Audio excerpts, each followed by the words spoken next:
Hello hey guys, welcome to your own YouTube channel civils with Aakash. आज है 10 मई और आज के न्यूज़पेपर में डिस्कस करेंगे कौन कौन सी इंपॉर्टेंट न्यूज़ है और कौन कौन से एडिटोरियल हैं। कल वाले न्यूज़पेपर की जो वीडियो है वो कल सुबह अपलोड नहीं हो पाई, पता नहीं क्या दिक्कत थी, कुछ टेक्निकल प्रॉब्लम थी।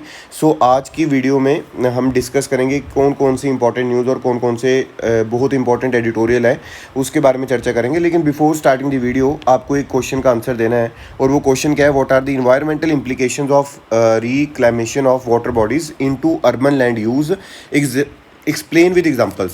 तो ये 250 वर्ड्स में आपने लिख के भेजना है आपको हमें टेलीग्राम चैनल पे। इससे पहले भी जो बच्चे लिख के भेज रहे हैं हम उनको रिवर्ट कर रहे हैं प्रॉपर वे से, ठीक है जी। और इस चीज़ का मॉडल आंसर लेने के लिए आप हमारा जो टेलीग्राम चैनल है उसको ज्वाइन कर सकते हैं, जिसका नाम है सिविल्स विद आकाश। सेम नाम से आपको टेलीग्राम का चैनल मिलेगा, डिस्क्रिप्शन में लिंक मिलेगा, आप ओपन कीजिए, उस पर जाइए और आपको और भी जो कंटेंट है वहाँ पर प्रोवाइड होता रहेगा। चलिए जो डिस्कशन आज की उसको स्टार्ट करते हैं। नंबर 1 जो यहाँ पे न्यूज़ है, this news is related to हमारे GS2 के सिलेबस में आती है। अगर हम बात करें यहाँ पे इंटरनेशनल रिलेशंस की, और उसके बाद में मैं हर एक बार बोलता हूँ कि this news is also related to internal security GS3। उसका रीज़न क्या है, क्योंकि अगर नेबरिंग कंट्रीज़ में प्रॉब्लम है तो मे बी उसका जो प्रॉपर इफेक्ट है वो दूसरी कंट्री पे भी पड़ सकता है, लाइक इंडिया, ठीक है जी।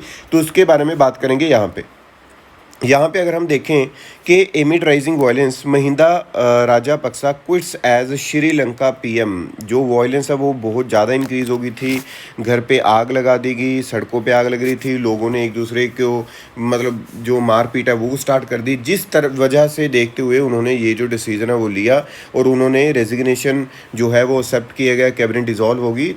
ये जो 3 लोग हैं वो क्लैशेस में मारे भी गए, बिल्डिंग्स टॉर्च, ठीक है जी। तो मतलब एटलीस्ट जो अभी की रिपोर्ट लेटेस्ट आ रही है न्यूज़पेपर से, अभी जस्ट पहले जो मैंने देखा कि अबाउट 150 to 200 जो लोग हैं, मतलब इतना डेटा है कि वो वहाँ पे इतने ज़्यादा इंजर हो चुके हैं और कई लोगों की डेथ हो चुकी है।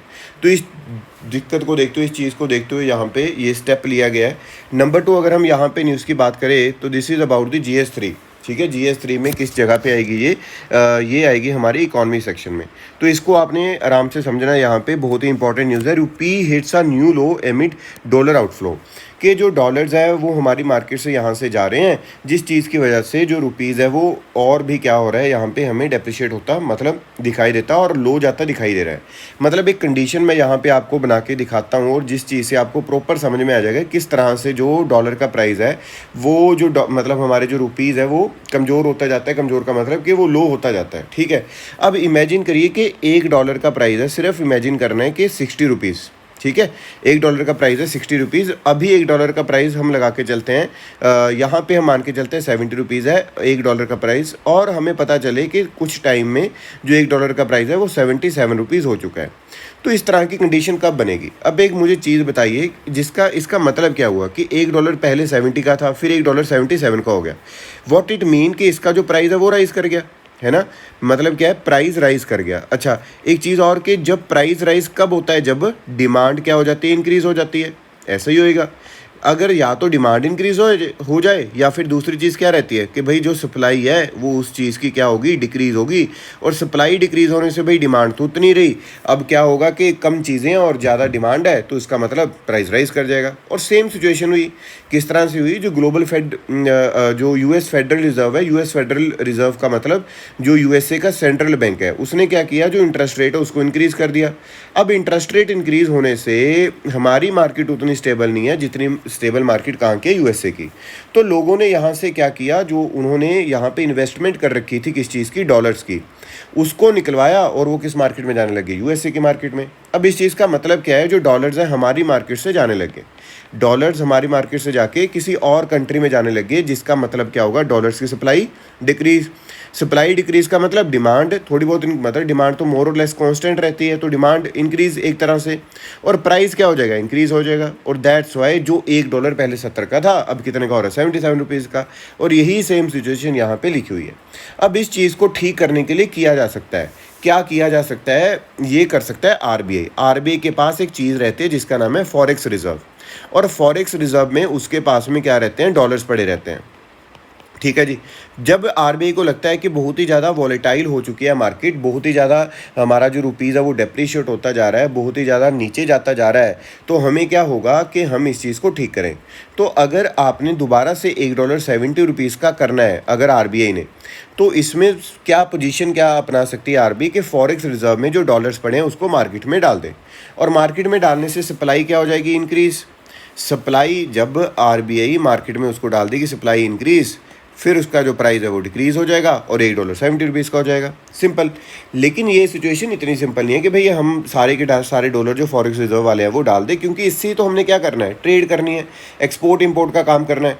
तो इस वजह से ये इतनी ईजी चीज़ नहीं है। लेकिन हाँ, कॉन्सेप्ट समझने के लिए बहुत सही जो मैं आपको बता रहा हूँ भी किस तरह से इस चीज़ को कंट्रोल किया जा सकता है, ठीक है जी। और इसी को हम क्या बोलते हैं, मैनेज्ड फॉरेन एक्सचेंज। मैनेज्ड का मतलब कि आरबीआई इस चीज़ को मैनेज करती है प्रॉपर वे में, ठीक है जी।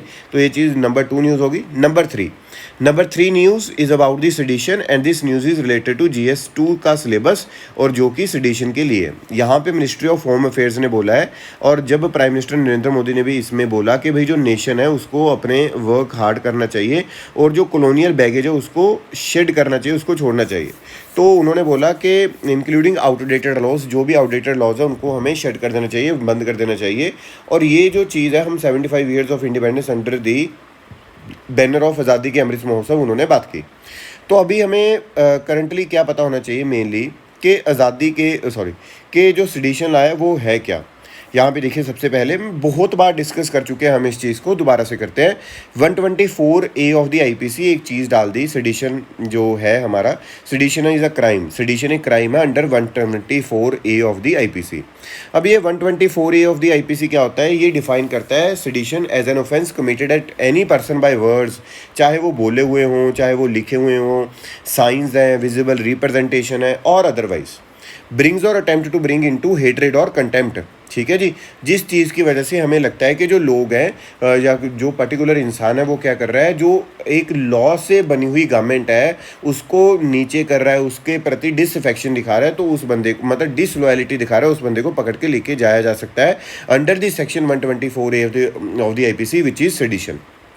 अब अगर हम इसके पनिशमेंट के बारे में बात करें तो सेडिशन एक नॉन बेलेबल ऑफेंस है, जिसकी पनिशमेंट अंडर सेक्शन 124A है, ठीक है जी, जिसकी हो जाती है 3 साल से लाइफ टर्म तक रहती है। उसके बाद में अगर हम यहाँ पे बात करें तो अगर जिस बंदे को सेडिशन के अंदर पकड़ा जाता है उसको गवर्नमेंट जॉब नहीं लेने दी जा सकती, मतलब उसको एग्ज़ाम में नहीं बैठने दिया जाएगा, और उसको पासपोर्ट के बिना रहना पड़ता है, जिसका मतलब है वो किसी और कंट्री में हमारी कंट्री को छोड़ के नहीं जा सकता, और जब भी कोर्ट उसको बुलाएगी टाइम टू टाइम उसको जाना पड़ेगा। So this is about the sedition, और इसको चेंज करने की बात की जा रही है, आपने इस चीज़ को याद रखना है। नेक्स्ट न्यूज़ की तरफ बढ़ते हैं। जो नेक्स्ट न्यूज़ है हमारी कि Asani set to weak near Orissa coast. ये आसानी क्या है, आसानी है साइक्लोन। तो जो साइक्लोन है वो उड़ीसा कोस्ट पे आने की वहाँ पे बात हो रही है। देखिए, जो ट्रॉपिकल साइक्लोन्स होते हैं उनका मेन जो पावर होता है वो होता है वाटर। और जब ये कोस्ट की तरफ आने लगते हैं, यहाँ से देखिए, ये यहाँ से होता हुआ इधर की तरफ आया, और फिर इसने जो ऊपर की तरफ जो डायरेक्शन ली है, और अब ये उड़ीसा की तरफ जा रहा है। जब उड़ीसा की तरफ जाएगा, इसकी एक साइड कहाँ पे रहेगी, उड़ीसा के कोस्ट पे। मतलब क्या है, जो इसकी पावर थी जो पानी से आ रही थी, जब वो कोस्ट की तरफ जाएगा तो वो वहाँ पे थोड़ा सा जो अपना कहर है वो करके, मतलब वो अपना ऑब्वियसली जो उसने वहाँ पे हैवी रेन या फिर जो भी हवा चलनी है वो तो चलेगी, लेकिन जब उसका जो पावर है, जो उस चीज़ को पावर दे रही है, जो उस चीज़ को लेटेंट हीट दे रही है, जो उसको खाना दे रही है, वही अगर जब ख़त्म हो जाए, पानी ख़त्म हो जाएगा उसके नीचे वाली जगह से, तो ऑब्वियसली लैंड आ जाएगी, तो वो क्या हो जाएगा, लैंडफॉल हम उसको बोल देंगे, मतलब वो ख़त्म हो जाएगा, ठीक है जी। तो इस चीज़ को आपने याद रखना है। तो अब अगर हम बात करें ट्रॉपिकल साइक्लोन, एक बार डिटेल में डिस्कस करेंगे, उसके लिए अलग से वीडियो डालेंगे, लेकिन ट्रॉपिकल साइक्लोन की कंडीशंस क्या होनी चाहिए अगर फॉर्मेशन हो। पहली चीज़, large sea surface with a temperature higher than 27 degree Celsius. Number 2, presence of Coriolis force enough to create a cyclonic vortex. फिर उसके बाद में small variation in the vertical wind speed, फिर a pre existing weak low pressure area और upper divergence above the sea level system. अगर ये conditions 5 बनेंगी तभी ट्रॉपिकल साइक्लोन बन पाता है, अदरवाइज ट्रॉपिकल साइक्लोन नहीं बन पाता, ठीक है। तो आपने इस चीज़ को याद रखना है। और इसमें चेंज क्या है रिसेंटली, अगर आपने करंट अफेयर्स यहाँ पे ऐड ऑन करने हैं तो मैं आपको बता दूँ, चेंज ये मेनली जो चेंज आया है, हमने जो देखते हैं mainly change, this the change is about कि भाई पहले जो ट्रॉपिकल साइक्लोन था वो मेनली बे ऑफ बंगाल में बनते थे और देखे जाते थे, लेकिन आज की डेट में हम देखते हैं कि अरेबियन सी में भी काफ़ी जो ट्रॉपिकल साइक्लोन है वो बनने स्टार्ट हो चुके हैं। उस चीज़ का रीज़न क्या है, जो टेम्परेचर है अरेबियन सी का वो भी क्या हो चुका है, यहाँ पे हमें राइज होता दिखाई दे रहा है। ठीक है जी, चलिए नेक्स्ट न्यूज़ की तरफ बढ़ेंगे। The next news is about कि किस तरह से यहाँ पे अगर हम बात करें कि एक रिपोर्ट आती है, एक रिपोर्ट है जिसका नाम है national family health survey 5 report, और यहाँ पे बोला गया है कि जो 15 to 49 एज ग्रुप की वीमेन है वो ओनली 1% वीमेन है जो कि क्या करती हैं, कंज्यूम करती हैं अल्कोहल को। ठीक है जी, अब यहाँ पे हमें क्या मिला कि अगर 15 to 49 में वीमेन की बात करें तो ओनली 1% है, लेकिन अगर मेन की बात करें 22% जो मेन है वो कंज्यूम करते हैं अल्कोहल को। अब वीमेन की अगर मैं बात करता हूँ तो टॉप 5 ऐसी स्टेट्स जिसमें सबसे ज़्यादा जो ये अपना अल्कोहल कंज्यूम की जाती है, तो नंबर 1 अरुणाचल है, नंबर 2 यहाँ पे हम बात करें तो सिक्किम है, number 3 Assam, number 4 Telangana, number 5 है गोवा। और बॉटम पे अगर हम बात करें जिस यहाँ पे सबसे कम जो वीमेन कंज्यूम करती हैं अपनी क्या अल्कोहल को, तो नंबर 1 यूपी, बिहार, गुजरात, लक्षद्वीप, तमिलनाडु। अब यहाँ पे अगर हम on the other hand main की बात करें तो गोवा में सबसे ज़्यादा है। ठीक है, गोवा में सबसे ज़्यादा है, फिर अरुणाचल है। ठीक है जी, फिर तेलंगाना, मणिपुर, अंडमान निकोबार आइलैंड्स। मतलब अरुणाचल में थोड़ा सा ज़्यादा अल्कोहल पीने का मुझे लग रहा है कि वहाँ पे ट्रेंड है। ठीक है, तो यहाँ पे इस चीज़ को आपने याद रखना है। और लोएस्ट में अगर मैं बॉटम मेन की बात करूँ तो लक्षद्वीप हो गया, गुजरात हो गया, JNK हो गया, राजस्थान और यूपी। ठीक है, तो ये चीज़ को आपने याद रखना है। लेकिन ये डेटा आप एक चीज़ नोट करिए, यूपी जैसे यूपी हमने यहाँ पे बात की, उसकी पॉपुलेशन भी उतनी ज़्यादा है, तो उसी तरह से डेटा यहाँ पे निकल के आएगा। लेकिन चलो फिर भी जो ये डेटा है इसको आपने याद रखना है प्रॉपर वे में। नेक्स्ट जो चीज़ है हम बात करते हैं नेक्स्ट न्यूज़ की। The next news is related to ये GS3 का हमारा पार्ट है कि जो पावर शॉक, आपको पता है कि भाई जो पावर क्राइसिस यहाँ पे हो चुके थे अभी काफ़ी हद तक ठीक होते दिखाई दे रहे हैं। तो अगर हम यहाँ पे बात करें, नंबर 1 तो यहाँ पे इंट्रोडक्शन में इन्होंने ये बोला, इस पैराग्राफ में ये इंपॉर्टेंट बोला गया है कि भाई पहले कुछ पावर का था कि बहुत ज़्यादा डिमांड नहीं थी। ठीक है जी, फिर उसके बाद में कोविड-19 आता है, फिर उसके बाद में जो ग्रोथ है वो होनी स्टार्ट होती है, और हीट वेव आने से जो पावर की डिमांड है वो इंक्रीज़ होती है और हम पावर कट्स को देखना, एक्सपीरियंस करना स्टार्ट कर देते हैं। जो गवर्नमेंट है is undertaking emergency measures such as cancelling passenger trains, के पैसेंजर ट्रेन को कैंसिल करके कि वो कोल की सप्लाई है जो वो ला पाएँ कहाँ तक, थर्मल प्लांट्स तक, ताकि जो इलेक्ट्रिसिटी की जनरेशन है वो हो पाए। नेक्स्ट पैराग्राफ में यहाँ पे लिखा जाता है कि जो इलेक्ट्रिसिटी एक्ट है उसमें बोला गया है कि डिस्ट्रीब्यूशन जो लाइसेंस कंपनीज हैं उनको एक रिलायबल क्वालिटी और राउंड दी क्लॉक इलेक्ट्रिसिटी है जो हर एक कंज्यूमर को मतलब फुल डिमांड में देनी है, मतलब जो डिस्कॉम्स है उनको ये प्रोवाइड करनी है, ये इलेक्ट्रिसिटी एक्ट में लिखा हुआ है। और इस चीज़ के लिए वो मल्टीपल जो है अपने जो कॉन्ट्रैक्ट्स है किसी डिफरेंट कंट्री डिफरेंट कंपनीज के साथ कर सकते हैं जो कि इस चीज़ को जनरेट करते हैं। यहाँ पे बोला गया कि विद दी हायर इनकम्स की वजह से consequent increase in the air conditioners, और जो हीट वेव है उसकी इंक्रीज़ होने से ये जो पावर की डिमांड है वो इंक्रीज़ होती हमें दिखाई दे रही है। टुवर्ड्स रिलायबल सप्लाई का यहाँ पे क्या बोला गया है, सबसे पहले यहाँ पे बोला गया है कि डिस्कॉम्स को अपनी जो प्रोजेक्शंस है उसको ठीक करना चाहिए, उनको देखना चाहिए कि कितनी की डिमांड इंक्रीज़ हो सकती है, कितनी की डिमांड नहीं इंक्रीज़ हो सकती। नंबर 2 यहाँ पे बोला गया कि स्टेट रेगुलेटरी कमीशन के बारे में, ठीक है जी, उसको भी स्क्रूटनाइज करना चाहिए, डिस्कॉम्स को देखना चाहिए कि कौन सी डिमांड को किस तरह से जो है वो अचीव कर पाएंगे। नंबर 3 यहाँ पे क्या बोला गया है, the regulatory commission need to provide for such expensive peaking power arrangement in the tariffs they approve. और यहाँ पे ये भी बोला जा रहा है कि भाई वो प्रोक्योरमेंट करनी चाहिए कि किस तरह से जो हाई राइजिंग डिमांड है उस पर हम एक रिलायबल सप्लाई प्रोवाइड कर सकें। तो यहाँ पे अगर हम बात करते हैं कि जो हम प्रॉपर वे से बात करें तो डिफ़ॉल्टेड मतलब जो defaulted contractual in supplying power to discoms where Coal India और the Indian Railways have been in the default, there may be a case of tightening their contractual terms with enforceable financial penalties. ठीक है, अगर कोई भी मतलब contract को तोड़ता है कि भाई अगर कोई चीज़ नहीं पहुंचा पा रहा तो उस पर एक पेनलाइज होना चाहिए, वो पेनल्टी लगनी चाहिए प्रॉपर वे में। फिर अगर हम यहाँ पे बात करें सब्सिडीज़ और पॉलिसीज़ की, यहाँ पे बोला जा रहा है कि अगर फ्री में इलेक्ट्रिसिटी दी जा रही है हाउस होल्ड को या फार्मर को, वो एक बहुत ज़्यादा मेजर प्रॉब्लम नहीं है। ठीक है जी, प्रॉब्लम क्यों नहीं है? क्योंकि जो एक्ट्स हैं या फिर जो एक्ट है वहाँ पे लिखा हुआ है कि जो रेगुलेटरी कमीशन है उसको पैसे दे देते हैं कौन? पॉलिटिकल वाले, मतलब पॉलिटिकल पार्टीज पैसे प्रोवाइड करती हैं। ऑब्वियसली डिस्कॉम्स को पैसे तो देने पड़ेंगे आपको, क्योंकि वो कोई ऐसे गवर्नमेंट की एजेंसी तो है नहीं, वो तो कोई प्राइवेट एजेंसी है जो कि आगे डिस्ट्रीब्यूट कर रही है ना। तो अगर उनको ही प्रॉब्लम होने लगी तो ऑब्वियसली सारा सिस्टम कोलैप्स हो जाएगा। तो एक तो ये चीज़। नंबर 2, यहाँ पे Coal India is not short of cash to be able to increase the production, it should be do so faster. तो यहाँ पे जो कोल इंडिया है उसको अपनी रैंप अप करनी चाहिए, अपनी इंक्रीज करनी चाहिए प्रोडक्शन, और जो रेलवे है need to carry larger quantity of coal when demand surges. यहाँ पे अगर हम कुछ सोल्यूशंस की बात करें तो अगर हम शॉर्ट टर्म सोल्यूशंस की यहाँ पे बात कर रहे हैं तो जो हमारी LNG बेस्ड है, liquefied natural gas based power plants है एक, तो वो। नंबर 2, यहाँ पे थर्मल प्लांट्स है जो एक, वो ठीक है, जो इंपोर्टेड कोल पे काम करते हैं, उसके बारे में हम देख सकते हैं। तो रिलायबिलिटी जो है इंप्रूव करने के लिए discoms with the approval of regulatory commission need to go in bids for storage. तो इस चीज़ से हम जो एक अच्छे वे से जो चीज़ है वो कर पाएंगे और अच्छे वे से लोगों तक इलेक्ट्रिसिटी जो है वो पहुंचा पाएंगे।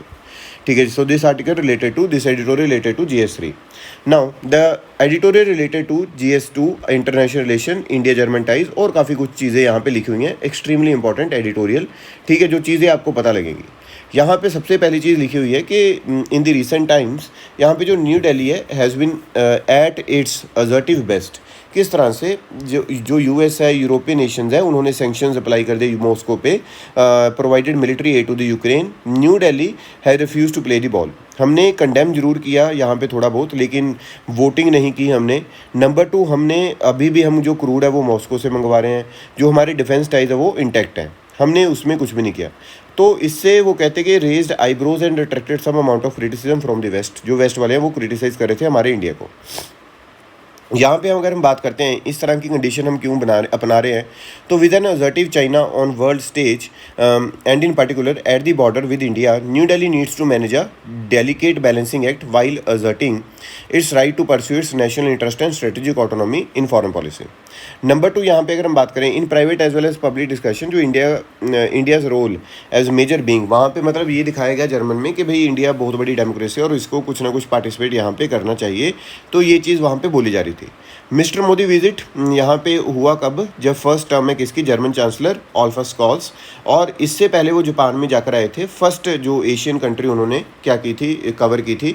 उसके बाद में हमने देखा कि इंडिया जो वहाँ पे बात करते हैं इंडो पैसिफिक गाइडलाइंस के बारे में, टाइज के बारे में। अगर हम यहाँ पे चाइना फैक्टर की बात करें तो चाइना फैक्टर हमारे इस पूरे मसले में ये है कि geopolitical convergence of countering the rise of China particularly into the Indo Pacific seems to be more compelling necessity rather than the ideational and normative aspects of the protective democratic norms and values। और engagement with the Europe, अगर हम यहाँ पे बात करते हैं, however unlike the West, India makes it clear that irrespective of its position on a solitary issue of geopolitical relevance which the former may find difficult to reconcile with, the bilateral engagement with countries जैसे Germany, France, Denmark, ये एक हमारी top priority है। चाहे वो हमारा जो stand है रशिया के लिए वो कुछ भी हो, लेकिन जो हमारे टाइज़ हैं वो हमारी टॉप प्रायोरिटी है। अगर हम यहाँ पे टाइज की और ग्रेटर वे में कंक्लूजन में बात करें तो उन्होंने बोला कि India Germany relations have to achieve full potential, क्योंकि अभी बहुत ज़्यादा उनको नहीं कर पाए हम टाइज को, क्योंकि एक जो कल्चरल बैरियर या फिर कुछ और चीज़ें अंडरस्टैंडिंग इतनी ज़्यादा हम स्ट्रेटेजिक कल्चर या डोमेस्टिक पॉलिटिक्स की नहीं कर पाए।